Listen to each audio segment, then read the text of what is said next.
Breaking news: power back on at huge nuclear plant in Zaporizhzhia, Ukraine war.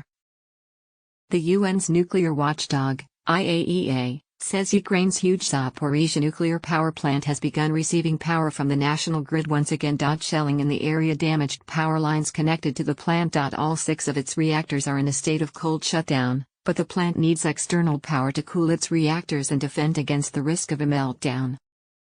The IAEA says the situation of the plant, which is held by Russian forces, has improved but remains precarious. A team of nuclear experts from the IAEA, International Atomic Energy Agency, traveled to Zaporizhzhia, Europe's largest nuclear plant, at the beginning of the month. The trip followed increasing calls from Ukraine and the international community for a safety inspection following reports of shelling.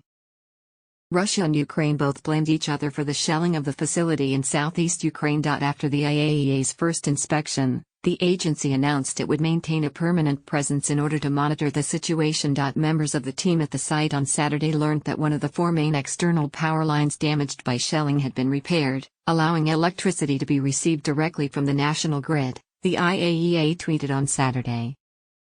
Breaking news: power back on at huge nuclear plant in Zaporizhzhia, Ukraine war. Further east in Ukraine, the discovery of mass graves in Izium has led the European Union presidency to call for an international tribunal for war crimes to be carried out. Hundreds of bodies have been discovered buried in a forest at the edge of the city, which recently came under the control of Ukraine after Russian forces retreated. Many are said to be civilians, women and children among them. Ukraine says it believes war crimes have been committed. In the 21st century, such attacks against the civilian population are unthinkable and abhorrent, said Jan Lipovsky, foreign minister of the Czech Republic, which holds the EU's rotating presidency. We must not overlook it. We stand for the punishment of all war criminals, he wrote in a tweet. In the 21st century, such attacks against the civilian population are unthinkable and abhorrent.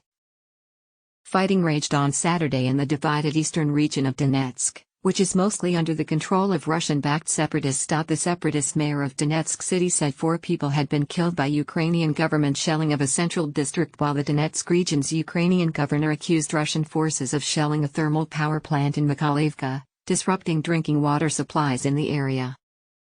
Ukrainian troops are continuing their counter-offensive in the country's northeast, after successfully recapturing territory from Russia in recent days, the UK's defense ministry says.